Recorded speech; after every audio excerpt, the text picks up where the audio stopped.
Good morning and welcome to Sports Central. First of all, apologies for starting a little bit behind schedule. We've got some technical issues, but we're right to the thick of the action as Sports Central is back to you live and exclusive on Spectrum Television from the hills of Ibiakuran right here in Akwa Ibom State. Lots of sporting activities to look forward to this particular morning in the National Bank Open right there in Toronto. Lots of superstars making their way to the very next stages of the competition. Talking about superstars like Alexander Zverev, who's currently the world number 3 in the ATP rankings. Go to boxing. The man, Jack Paul, has demanded about $40 million to fight against Anthony Joshua. Go to football. Transfers take center stage of this period as the man, João Felix, finally reunites with his national team captain, Cristiano Ronaldo, out Saudi Arabia. These and many more would form the crux of our conversation today. But not to worry, we'll take just a quick breather, and when we're back, Sport Wrap-Up would be brought to you this particular morning. Stick around.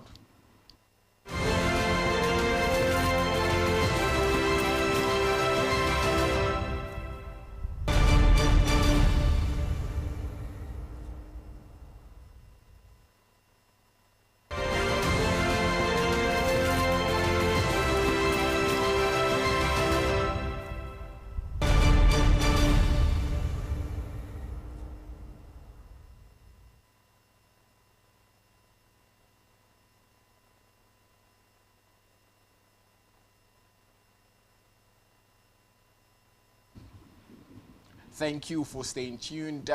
Coco Gauff made a winning return to competition yesterday night as she recorded her first victory since being crowned the French Open champion. Coco Gauff had to overcome 23 double faults to win for the very first time since the Roland Garros final, outlasting fellow American Danielle Collins 7-5, 4-6, 7-6 in the second round of the National Bank Open. Coco Gauff hadn't played since losing in the first round at Wimbledon and appeared to have made a change to her serving grip during her time away. She struggled with it during the match, hitting some serves that were well long and others that were soft and easily pounced on by the powerful Collins. She's the top seed in Montreal due to the withdrawal of top-ranked Arina Zabalenka, the player Coco Gauff had to beat to win the French Open far back as June. Gauff will face Veronika Kudermetova in the third round.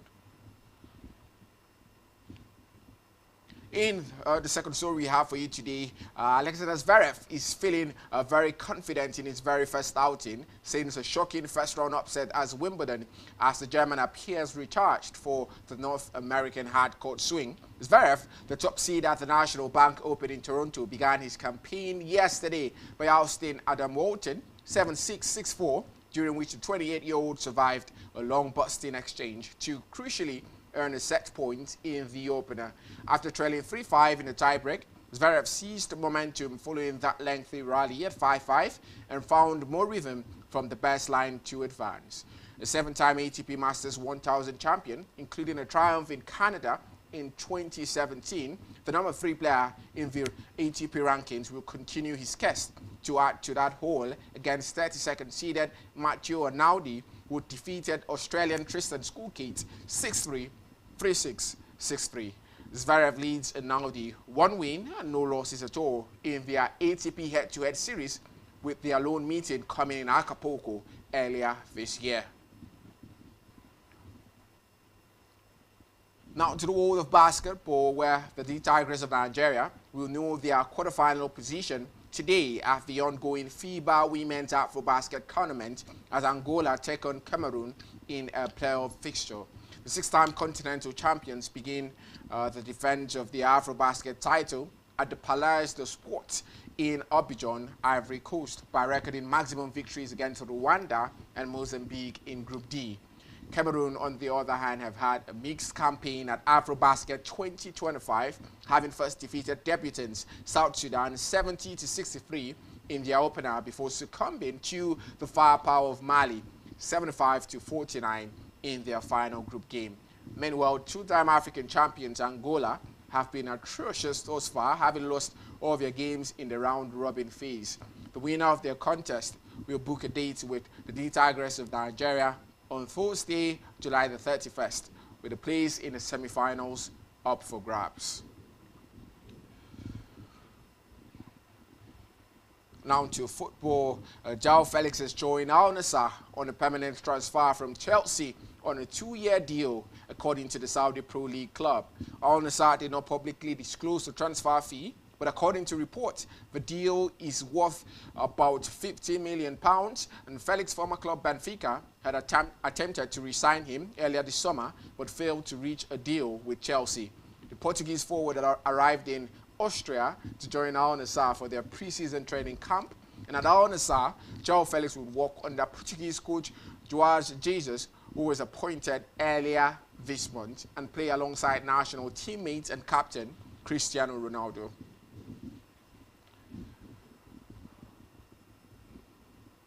These are all the stories we have for you on Sport Wrap-Up this morning, but not to worry, the guys will join the conversation in what promises to be an exciting conversation in the world of sport. Do well to stick around.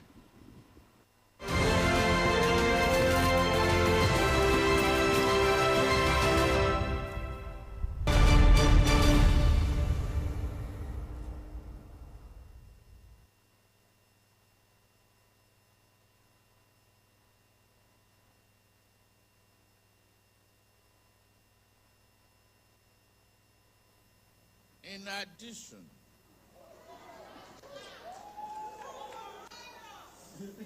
there is a cash award of the Naira equivalent of 100,000 US dollars each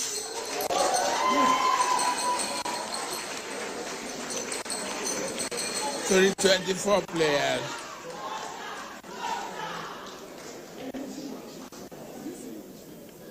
and the equivalent of 50,000 to the 11-man technical team.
Thank you very much.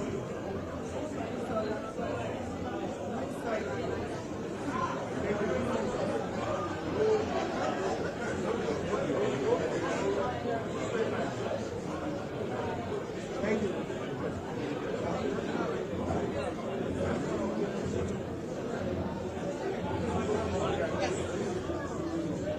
Thank you very much.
Good evening, everyone. Your Excellency, good evening, sir. President of the Federal Republic of Nigeria, distinguished members of the government, Honorable Minister of Sport, esteemed officials, and proud Nigerians. Today, I stand before you not just as the captain of Super Falcons, but as proud daughter of Nigeria, carrying the dreams, resilience, and spirit of our great nation. On behalf of my teammates, coaches, and technical staffs, I express our heartfelt gratitude for this warm reception and for the unwavering belief you have shown in us. To the Presidency, the Ministry of Sports, the Nigerian Football Federation, and every Nigerian who has cheered us on from home and abroad, thank you for being our strength, our inspiration, and our home. We could not have done this without every one of you. This win is for all of us. Your Excellency, our journey to this moment has been one of great determination and courage. We have faced the best teams in the world and had our own on the global stage. At the 2023 FIFA Women's World Cup, we stood toe-to-toe with giants, even defeating a formidable Australian in their home stadium.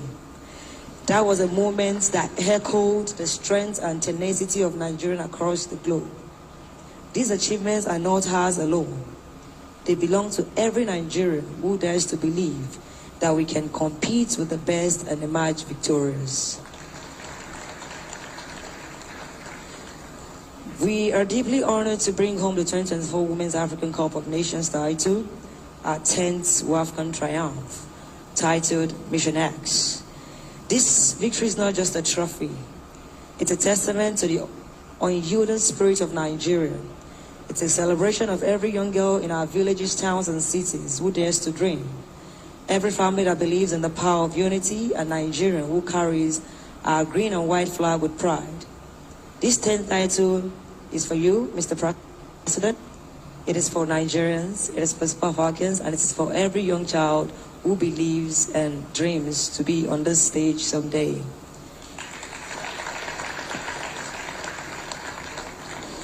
But Your Excellency, we are not content to rest on our laurels. Our vision is bold. We want to become the best women's football team in the world. We dreamed of standing at the top of the global stage, not just as competitors, but as champions. But to achieve this, we humbly seek the continued and enhanced support of the Nigerian Football Federation, Sport Ministry, and the federal government. With your partnership, we can have world-class training facilities, and we'll be able to prepare in the best way possible and create a pathway for the next generation of Super Falcons to soar even higher. Together, we can show the world that Nigeria is not just a participant in global football, but a leader. As the Sport Commissioner rightly said, he said football is one of those things that unites, is a unifier of Nigerians. It brings the nation joy. It brings oneness across religion, class, and tribes in Nigeria. We want to keep making the nation happy and bringing more joy to Nigerians around the world. To Nigerians across the world, we call on you to join us in this journey. Your cheers, your prayers, and your belief fuel our fire. Let us change the narrative together. Let us inspire a mindset that sees no limit, that dares to dream big, and that unites in pursuit of excellence. We sincerely appreciate all that is currently being done, but we are asking for more because we know the boundless potential of this team and our nation. And together, with the right support and with the right condition, we can have the same playing field as our competitors. Your Excellency, the Presidency, the Ministry of Sports, and the NFF have been pillars of strength for us. Your administration's commitments to sports development has laid a foundation we are proud to build upon for many more years to come. To every Nigerian who has waved the flag, worn our jersey, or shouted our names from the stands or their living rooms, your love has carried us through every challenge. We are grateful and we are very inspired to do so much more. As we celebrate this 10th WAFCON title, let it be a spark that ignites a new era for Nigerian women's football. Let us unite as government, football federation, players, citizens, and diaspora in a shared vision to make the Super Falcons not just African proud, but world standard. Together, we can achieve greatness that echoes for generations. Thank you so much, sir, His Excellency, for this honor. Thank you, our ministers that have come to cheer us from the first day, and your messages were seen, and your supports were instrumental to our victory in this tournament. Thank you so much, sir. The Super Falcons are ready to soar higher with your support, and the sky is just the beginning. God bless you, Mr. President. God bless Nigeria. God bless Super Falcons. Thank you.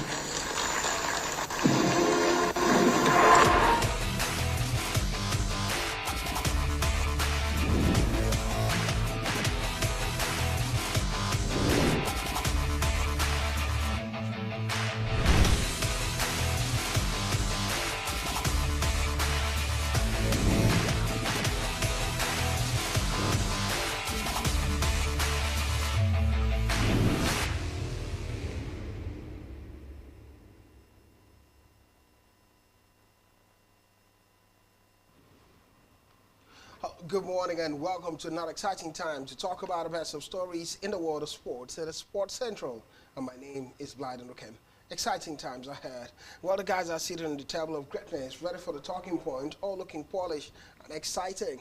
Well, part of the conversation today, before I get to talk to the guys, would be all around the world of sport, definitely. Intriguing stories taking place. Talk about the National Bank Open, or many will call it the Montreal Open, taking place in Canada. Quite exciting even for that, as we're looking at the likes of Coco Gauff having to escape against Collins in Montreal. Similarly, Andrescu also withdrawing from Montreal with ankle injury, and Andreva advances is that conversation. In the world of football, we're still relishing that moment and talking about the energy from the Super Falcons of Nigeria after the one, as you saw in the video, all the cash gift. Some of the Super Eagles players are still sending cash to them. Victor Osimhen sending his own. Demal Lookman doing similarly. We have talked about the likes of Willem Troost-Ekong, the captain of the Super Eagles team, also sending some cash gift to the ladies. And we're talking about even some, the likes of Ola Aina doing and that magic. Even yesterday I had Didier Drogba, I don't know how true anyway. I don't know if you guys had Didier Drogba also sending some cash to the girls and saying, come on, you've met that consistency being a thing. I'm quite proud of it. And while it will be part of a conversation in football stories, transfer market taking center stage, and we'll see the likes of Granit Xhaka switching camp from Bayer Leverkusen and moving to Sunderland. Similarly, Luis Diaz of Liverpool also moving to Bayern Munich. It will be a thorough conversation today. And meanwhile, the guys seated with me. Good morning, Mr. David. I'm funny today. Good morning. You missed out of the show yesterday. How are you today, Mfon? Feeling a little bit better, but I'm here to do this. Just remember that yesterday we saw Kodiko Kokov in action, and she had 2 battles on the night because she had to battle against her opponent and also battle against her own serving prowess, because it was obvious that she tried to change the way she serves. And so definitely yesterday was a very big struggle for her. We'll talk about it as the show unfolds. Well, we'll talk about it. Sometimes it gets to happen when there are changes of coaches in that direction. But Mr. David, so good to see you today. Well, I'm quite excited to return as well. Reactions continue to trail so many praises on the Super Falcons, just like you've mentioned. And it looks like it will take a whole lot of time before we get to, of course, forget about what they've done at the moment. Yesterday, I was scrolling through, of course, the X app, and I saw many, Super Falcons players adding ON to their names. Absolutely. Say Rashida Ajibade and the other players. It makes a whole lot of sense. It shows how excited they are winning the WAFCON title and also being the most successful team in the WAFCON history. Hopefully they continue in terms of dominance in the next edition. Many hopes for the Super Falcons of Nigeria, but in terms of a title, we'll be wondering what the title will be for Cesar Ashola, because before now she had gotten the awards. Absolutely. She's been conferred the honors before now. And now another one. Maybe we now have a Cesar Ashola, MON, and the list can, the numbers can even, the naming of rather the honors can get even longer. You never can tell. Well, I'm wondering when Valentina will get his own honors. The likes of Ofanono Joseph in the house also, when they're going to get their own honors. But it's basically what we're looking for to. Let's talk about honors now. Looking at the world of tennis at the National Bank Open. Well, 2 points was deducted in this one, talking about the defeat, and Kokograph had to escape a defeat against Collins in Montreal. Guys, quickly let's talk about this one now. Kokograph, the American international, batting between two Americans, Daniel Collins and Fonitina. Well, it ended 7-6, 7-5, 4-6, 7-6. The last set being such a battle for them, Kokograph somehow escaped this one against Daniel Collins, but many expect Kokograph to be quite dominant at the tournament taking place in Montreal. Remember, the last tournament at DC, she faltered her line when she was more or less like a top seed in that competition, but an opportunity for redemption in Canada. Well, the last time we really saw Kokograph doing excellently was at the Roland Garros, where she went to the final and defeated the world #1, Aryna Sabalenka. But since then, it's been a story of upsets for the Kokograph, losing left, right, center. And yesterday was almost a continuation of what we saw. But at the end of it, the women had to dig deep to defeat her opponent, Danielle Collins. Danielle Collins, we always know to be a very powerful hitter. Hits the ball, takes it to the best line, left, right, and center, all of that. So Kokograph had to really dig deep to get the victory. And also, we saw how Claire was that she's tried to change herself. I really do not know if she's changed coach, but I know yesterday we saw a different score. Kokograph. She hit a number of unforced errors that's the highest she's reached this particular season on court. So it shows that the lady was struggling. So maybe changing serve style and all of that, it's not really always commendable when you are in the middle of a competition. Maybe do it at the end of the WTA here and going into the next year. But right now, she's still in the middle of competing in WTA events. Maybe she should just stick to what has been working for her. Yes, it's been a rough couple of months for her, crashing out the first round of the Wimbledon and the next competition as well. And now she's in the Montreal Open. I think she needs to stick to what has been giving her prowess, because when you try to change something in the middle of a competition, tends to go south. Well, sometimes maybe not necessarily changing the style, but just being dynamic in the course of it. The demands coming, have to get better with yourself when you're not playing so well. Maybe it could be what's really happening to Corey Kokograph. Well, quickly, let's still stick with the National Bank Open in Montreal and talk about the likes of Andreescu, also withdrawing from Montreal with an ankle injury, and Zverev also advancing. With David, always going to be that concern when you're at a tournament and many people begin to look at it and think about the likes of Miran Zverev advancing, the likes of Andreescu, and thinking probably could be maybe another tournament to go further, but injuries come niggling. Well, part of the game are quite inevitable, most times unpredictable as regards when exactly it will come. Unfortunately, it came quite early for Andreescu because we're still at the early stages of the competition at the moment, so unfortunate. But yes, the disappointment also comes with blessing, because it has now served Mara Zverev, the chance of not, completing all the sets and eventually going through to the next stage of a competition. And lucky at the moment, I would say. But how strong can she actually, play in the next round for Zverev? That is, it's still, of course, a conversation I'm looking forward to see. But for Andreescu, it's really unfortunate, because I expected more from her in terms of, how far she can actually play rather on tour, and of course the level of opponent she would face. But at the moment, we just have to make do with the sad reality. She's out, and we definitely want to see her come back stronger and better. Coming back stronger and better. Injuries are part of the game, and somehow you have to find the balance, and we can only wish her a speedy recovery. Meanwhile, the Johns advances previous week lost to Fernandez in Montreal first round. Also from a set down, it was Ito saving match point to stun Paulini in Montreal. Well, we got to talk about this one would be the fact that Elena Rybakina defeats Baptiste in Montreal second round. Some of the big players are still in that direction in the women's game in Montreal. Well, I really want, of course, to talk about Leila Fernandez, because she has actually complained about the fixture of this particular tournament. Recall off the back of, winning the last WTA title. That was on Sunday. And already she's actively engaging in another competition. Many would also look at the fact that it also has a way of affecting players. Yes, the ones who were initially knocked out at the early stages have an advantage at the moment, but you can't really overrule the fact that there is fatigue, and that's why she lost at the early stages. She complained about the organizers and what they could also do in terms of helping those players. While others... The question is, what did the organizers get to do in this one? Maybe adjust... Because there are many games. I understand. Is it you feature and either skip it? We had the likes of Yannick Sinner withdraw from this game and say, come on, I can't go through the fatigue. I'll play the next one. Yes, those are mainly for top players. I mean, world number 1, world number 2, world number 3. It's still a choice. For a player as Leila Fernandez, who's actually still a choice. who has ambition of maybe breaking into the top 5, Because you won't expect her to choose competitions to play. If the organizers begin to shift date, what it means is it clashes with the next tournament, and clashes with the next, and clashes with the next. A few days. So we're still going to have the same scenario, the same problem. No, get the points now. A few days won't be bad.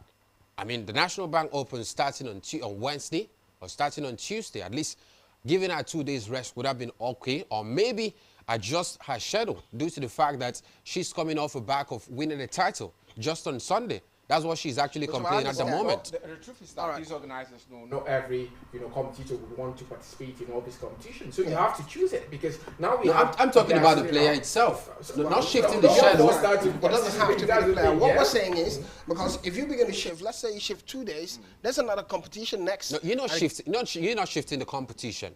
You're shifting the fixture of the player itself, because she's coming off the back. Another player also. So barely 48 hours after she won a title. This competition was already fixed before she won that particular Absolutely. competition. And We've seen matches being postponed. We've seen it. Yeah, it's unforeseen circumstances. That's what I'm saying. This one is a foreseen circumstance. She gets to stay used to it. It's happened all the time. Exactly. In the world of tennis, it's not the first time it's taking place anyway, and that's it. But all the games took place, the likes of Sofia Kenin being beaten by Mboko, a 6-2, 6-3, a victory for Mboko in this one.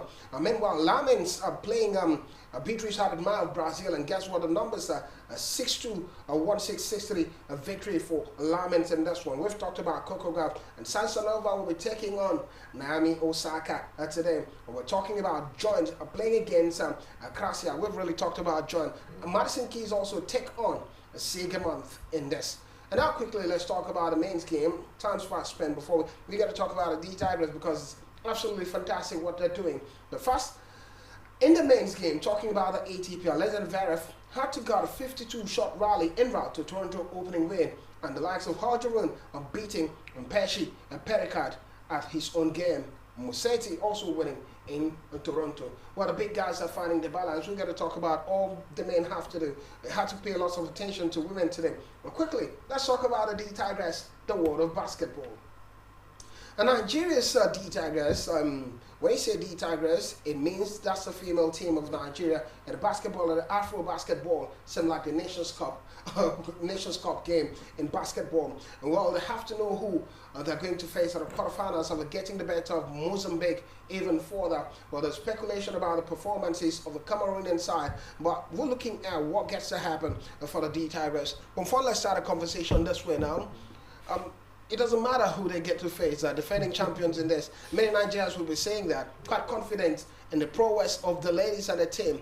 But you have any opponents you're scared of one Nigerian not to face at this stage of a competition? At this point, I don't think there's any opponent to be scared of, to face the Tigers of Nigeria. First of all, their next opponent is either going to be Cameroon or Angola. When we look at these two sides, Cameroon they had just one victory in their group stage. Angola didn't have any victory at all. So when you compare that to the Super Falcons, to the D-Tigers of Nigeria, who got the victory in 2 games in the group stage and sat comfortably on top of the table. And now I guess it's just almost as if the first place team is facing a team who is just coming through playoff qualification. So at the end of it, I think the D-Tigers of Nigeria, still talking about the Super Falcons, the D-Tigers of Nigeria have done quite well. And right now, they are clear favourite to win this particular one. Cameroon and Angola have won the competition 2 times, but they've gone out of their prime. This is not, those days we used to have Angola dominating basketball in Africa. Right now, Nigeria is the powerhouse in basketball. So hopefully, we get to see the women's basketball. Well, even in the men's basketball, what we have in Nigeria still proving their mental, maybe not winning competitions, but we always say in the top 3. You cannot mention 3 teams in African basketball without Nigeria. Definitely. Well, to dive your pick on this one, Nigeria gets to face the likes of Angola, name it, what gets to happen now. We still have the likes of Ivory Coast in this tournament taking place in Abidjan, Rwanda, Mozambique also in group. The top games they've played all together. But looking at the quarterfinals of Nigeria, what are we expecting? Which 4? Or you fear no foe? Well, I think at the moment, I'm not even concerned about the opponent they face, in the quarterfinals. Angola and Cameroon are scheduled to play today, so whoever wins would face the D-Tigers.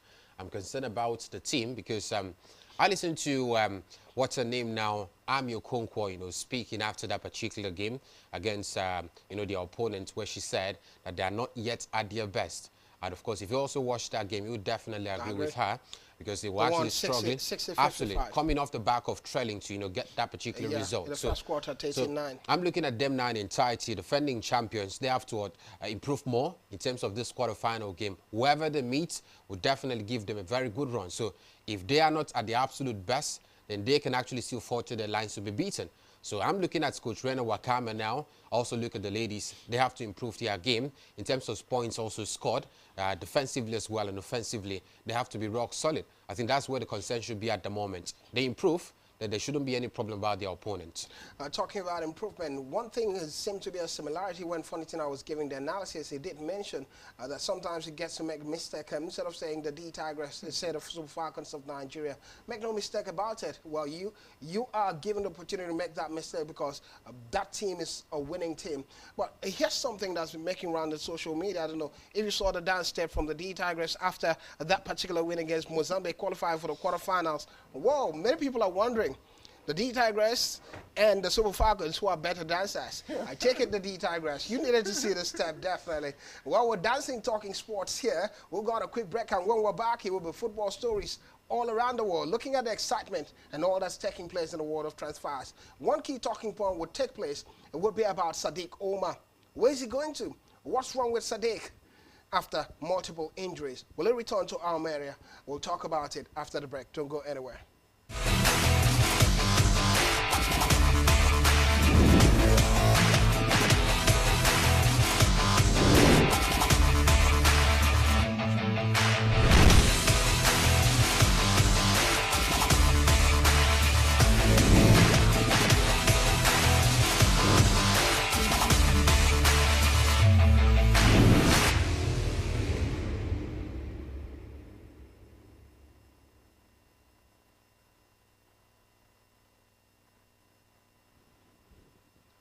Welcome back to the Sports Central. My name is Blyden Kumutweda, having Fonitina still with me for company, going nowhere. Now we're ready to talk about football stories around the world and the peculiarity that comes with football. You know, football comes with different kind of momentum, and the big conversation begins from home. Looking at the MPFL 2026 fixtures, talking about the 2025-2026. Well, many a times there have been this conversation about looking at different programs before a season gets started, and it's basically what we're looking at. The NFF are beginning preseason programs for referees. Well, to start with you, so important now. One of those concerns we have in recent times have been about the quality of Nigerian referees. The season begins and a program for them. Well, I think it's quite a routine, particularly right in the shores of a country where we'll have refs, of course, go for those trainings ahead of the start of the new season. I think what they've done differently this time around is the fact that some selected referees were actually sent on VAR training. Yeah. If you also go through what Benga Legbele has said. So that certainly shows you the intention of, trying to introduce, of course, these trending mechanism in the world of football to also help the referees in terms of decisions on the pitch of play. If I take your minds back to what happened at some point last season, where Benga Legbele was actually asked by the media about the intention of Nigeria bringing the VAR to the shores of a country, immediately distanced himself from that because there have been situations where we still have, MPFL pitches not up to that standard. I mean, matches are barely played in the night. So when you bring in VAR, of course, a mechanism that also ensures it has to be powered with light to, of course, facilitate the use of it.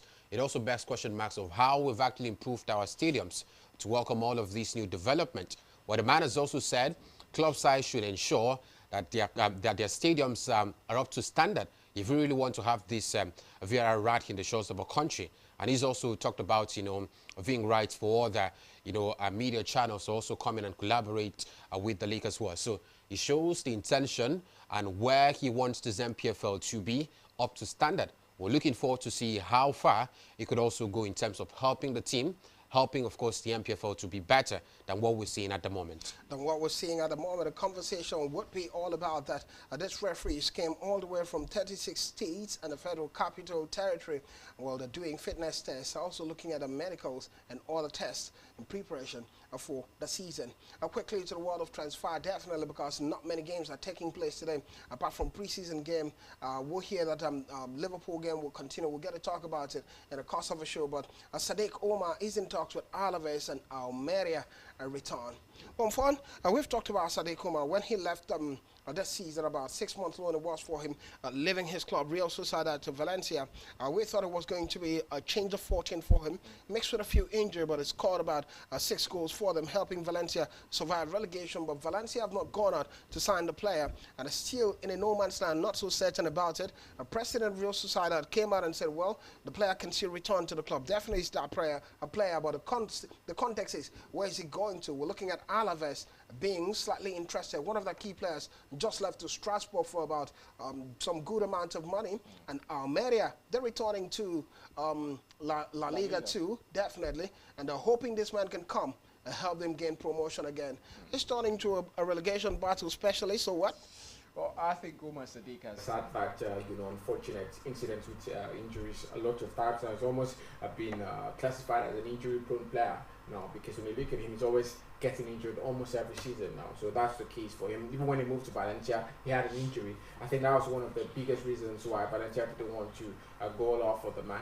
And maybe move to La Liga 2 would not be so bad, because when we look at Omar Sadiq, I think he needs to go back to a club where, maybe respect him and, actually, respect his quality. Almeria does that. He was the highest goal scorer for them when they came back to the league, and then he moved to Real Sociedad for a club transfer fee. So definitely he's a legend at the club. So if he goes there, he's definitely going to be guaranteed starting time. But the question is, does he really want to play in the La Liga too? At the point, Chelsea Vigo, where, in talks with Real Sociedad, but that deal never materialized. And now Alaves, I don't know how, possible that deal is going to be between Alaves and Real Sociedad. What about his quality? Well, I think Omar Sadiq is a good player anytime. And I've watched him quite a number of times, and when he's fit, he's a good player to have as a number 9. So I really do not see why. I think the only reason why Valencia didn't get that man was because of the injury. Because when he was fit, he was starting games for them, and then got injured and came back and had to fight for his place with Moro. But at this point, I think the only reason why Valencia didn't get the money, didn't pay the money for the man, is because of the injury. The other conversation when you talk about being respected by the club side would be the question: is he respected in the Super Eagles squad? And that's another question to look at, because the Super Eagles squad doesn't need Omar Sadiq at this point. Why not? Lots of number 9 scattered across that Super Eagles setup. What are you talking about? Better. We're talking about Victor Osimhen. We're talking about Tolo Rokodare. Those are players already. Rokodare has been begging to play for the Super Eagles of Nigeria for a long time now, and I think with that performance at the Cup, that friendly Cup in the United Kingdom, rather, I think he's made a name for himself. He's definitely going to be part of that squad. The good thing about Super Eagles of Nigeria, you play a friendly game, everyone talks about you. You play qualifiers and things are difficult. Everyone says, well, who brought this guy here? Who brought this guy here? Well, those are the concerns too. Hartenstein. September isn't far. Let's see whether or not those players will perform. Absolutely. Because up next will be against South Africa. Absolutely. Bloemfontein. When you look at the array of strikers we have, better with club size. But what happened at the national better team level? with club size? That's another question. A few of them better. Victor Boniface. No, aside Victor Osimhen, we know he's a starter already. Last season, highest scorer for Rangers last season. Rangers International. He's not even a regular. Now I'm talking at the national team. I'm talking about the national team. Some of those players who are better at club level are not even better at the national team. Another thing is, which club are you playing? And those have been a concern, because when you're playing at a top club, for me, I always argue, if you're a big player sitting on the bench in the top club, it's still better than a small player at a small club that's starting games. We started England for the man Calvin Bassett. Exception could be made for Victor Boniface. Bayer Leverkusen is not a small club. It's a regular starter. It just had to spring up. That's the way I look at it. Oh. When you talk about big clubs in the world, they really put Bayer Leverkusen. Come on. In recent times, they're big. When you talk about big clubs, we talk about Real Madrid, maybe Manchester United. How many Nigerians will play there? Top clubs that are playing in the Champions League. What are you saying? Come on. So Nigerians are not scattered around. Back in the 90s, you had lots of Nigerians in big club. AC Milan of those days, some of the Juventus of those days. But unfortunately enough, teams we consider to be small clubs at the moment were in time past big clubs. Yeah, I agree. Look at where Jojo Coach has plays football, particularly, aside, of course, playing for Paris Saint-Germain. Other clubs at that time were big clubs. But where are they now? Which of them? The likes of Bolton, at the time, was a big club. Top Bolton five? Yeah. wasn't a big club. No, At the time when Coach was there, where wasn't a big no, club. they were the top 10 of the They Premier were League. fighting relegation when Okocha went there. 2002. But I'm talking about his stint at Bolton. They were a better side. He was playing quite well. Yeah. JJ Okocha actually helped Bolton be in the top 10 in the Premier League I at the saw time. top 5 at the time. Absolutely, but Just like Kano Top Wanko, five? who was with Portman at the time. Not top 10, not top 5. Not top 5. Yeah. Can be. We talk about Everton over the time. Back at the time, Getting that point. But Bolton were never considered a big side. You consider Bolton a big side? What happened to Manchester United, Chelsea, Liverpool? Kano Wanko even Liverpool struggled at Kano the time. Wanko back at the Chelsea time were with not that big in Portmouth was 2002. still regular at the national team level. Yeah, he came from Arsenal, was sitting on the bench at Arsenal, still better than some of the biggest stars you could think of. That means we're contradicting the statements already. But what we're saying is, if you're a big star Yeah. at a big club, the pressure is different, the understanding is different compared to someone who's playing at a small club. Not to take anything away from players in small But also clubs. having regular game time could also be helpful. I'll give you a typical example. Jennifer Chejina at Paris Saint-Germain. Yeah. Now at the biggest club you could think of for the Super Falcons of Nigeria, when she comes in, you see the difference. We I have might be sitting on the bench at Paris Saint-Germain. Chukwueze at a big club when he comes in for the manager. AC Milan is no more a big club. Well, 5-time UEFA Champions League champions. No more a Come big on, club that's a big currently. club. Mention a Nigerian in a big club. The closest could have been Victor Osimhen. Napoli, not a big club where they was there. I would Now say Victor Galatasaray Osimhen is is bigger going than to. Napoli. That's where we're going to. Let's talk about Galatasaray and Victor Osimhen before we get it close. Victor Osimhen, we hear is moving to Galatasaray. A 5-year deal it is. We hear the cost of it would be about what's the cost? £40 million first payment, then a balance of 35 million euros, not pounds, million euros. And in 2026, and a few bonuses and a possibility of Napoli getting a sell-on clause in it for them if it gets to be sold, Napoli get a percentage in it. What a battle of transfer it was! But finally, I was listening to Victor Osimhen, rather, not Boniface. Boniface has no business in this. Victor Osimhen, rather, and he said, look, he wants to go to where he's loved at Galatasaray. He doesn't care, he'll leave to another club. So we have to be ready. Victor Osimhen most likely might end his career at Galatasaray. The man says he loves where he's loved. And his problem isn't about money. Galatasaray must really love this man, because for you to accept to get a player for that high amount of money, 75 billion, when you see players being bought for that amount of money, there's no sell-on clause included. The only thing that might be included there might be maybe a buyback clause. But when you get a player for as much as 75 million, that's enough.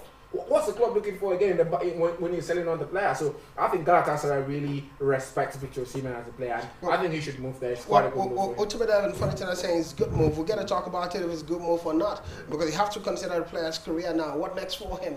Before we're looking at a possibility of him being in the top 3 of a Ballon d'Or, best striker in the world, and all of that. Yeah. It seems like that conversation is changing with his transfer. But this is where I'm going to when it has to do with Victor Osimhen.